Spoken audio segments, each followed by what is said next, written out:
Anyone who has ever had to pack for a trip, and that's certainly most of us here, I suspect is a little bit taken back by the instruction of Jesus to his original apostles as he prepares to send them out on a missionary journey.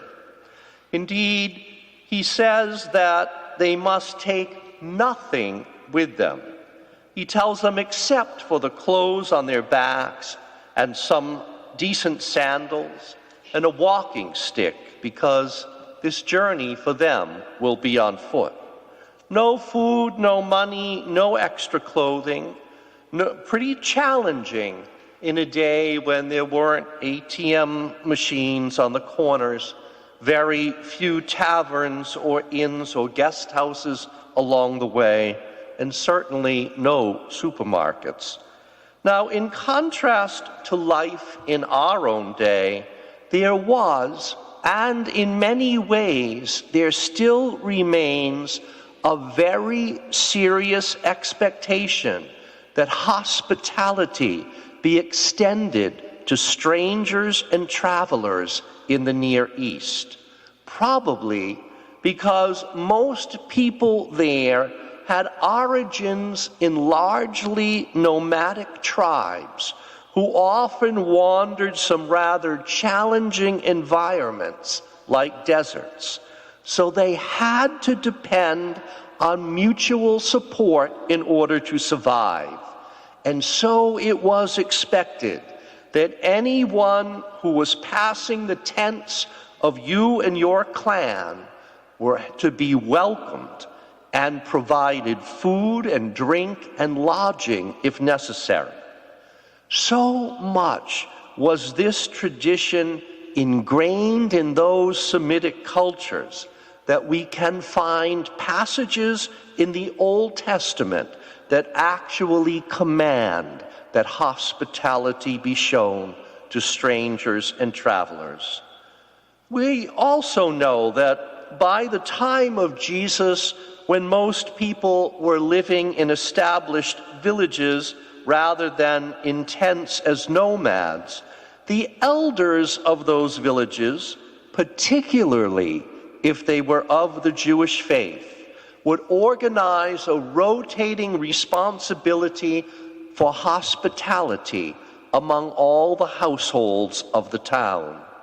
So while Jesus forbade not only extras to his disciples, but actually essentials as he sends them out on this journey, it could be done in those days, certainly much more than it could ever be done in our own day.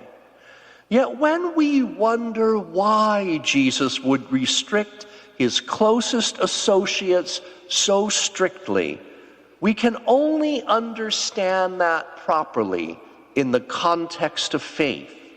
Indeed, if you have what you need and then something more, then you can delude yourself that you are somehow self-sufficient. But if you have little or nothing, then you know you have to rely on the providence of God and God's generosity as it is expressed in and through people who believe in God and belong to him. It was customary for Jewish people of Jesus' day to shake the dust off their feet whenever they had to pass through what they knew to be an area populated by Gentiles, non-believers. So when hospitality, as commanded by the Jewish law, was not extended to the disciples, they could rightly judge that the people of that place were pagan. And so that judgment would be expressed in the act of shaking the dust of that godless town from their feet.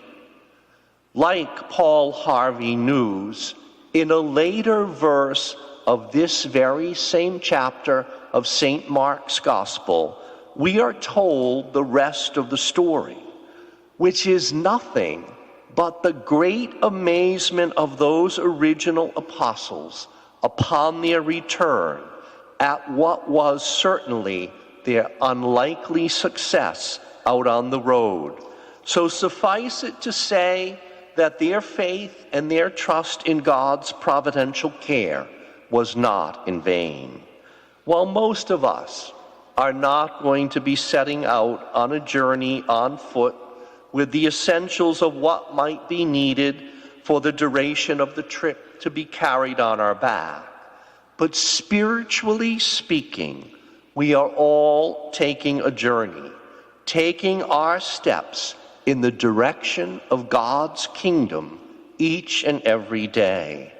And as the baptized, we each have a mission given to us by Jesus, no less than he gave it to his original apostles, to proclaim the kingdom toward which we are moving, to proclaim it not only by our words, but also our actions.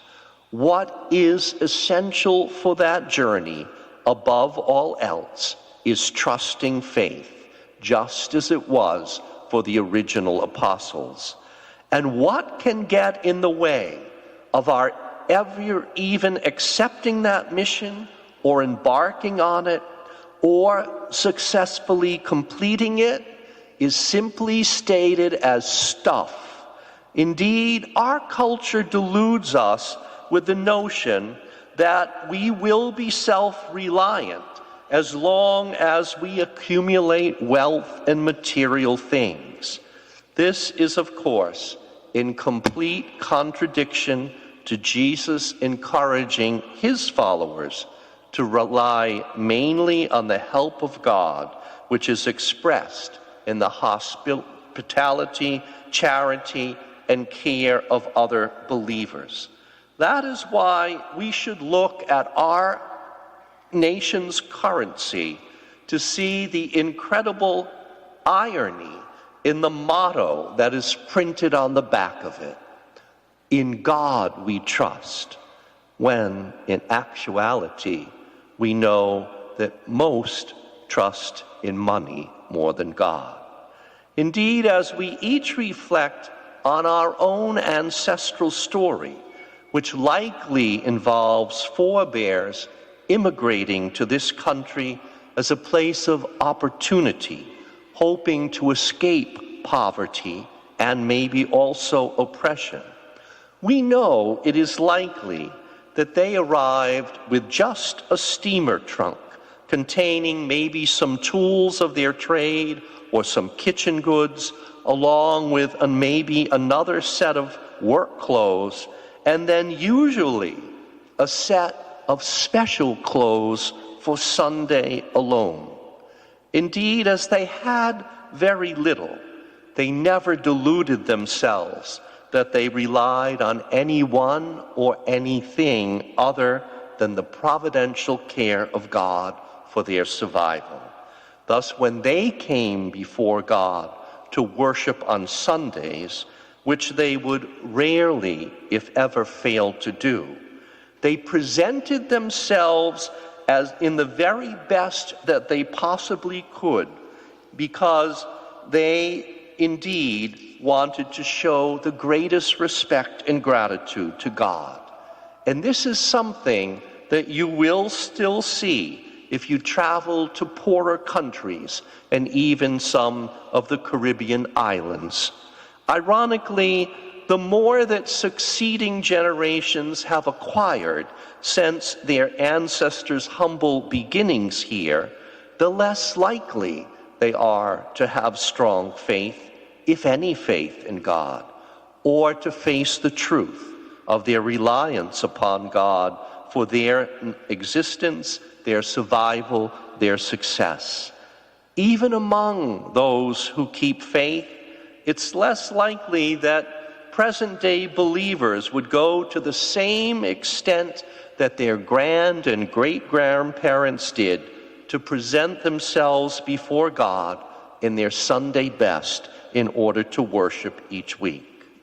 So the challenge that we face is to focus on that undeniable truth before us and to continue to try to live by it, by regarding all we earn and acquire as merely passing wealth, which might be enjoyed for the moment, but is not to be ultimately relied upon for our long-term well-being and happiness.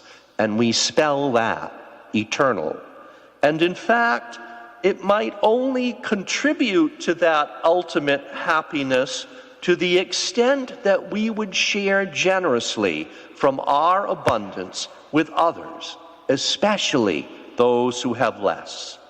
So let us hear and recognize the voice of Jesus, always calling us, the baptized, to walk on the road on which he is sending us as his disciples, the path that leads to that endless kingdom that he himself proclaimed and promises, asking each of us to proclaim it as well, each in our own way, all along the way.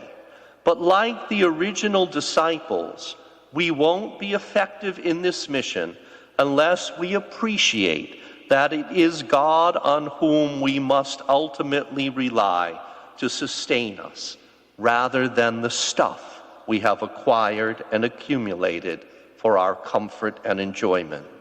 Indeed, if we are honest with ourselves, we know that that stuff often has more potential to distract us from our task than to help us achieve our ultimate goal, which should be nothing other than the enjoyment of the fullness of life promised in that kingdom where no worldly baggage will ever be needed.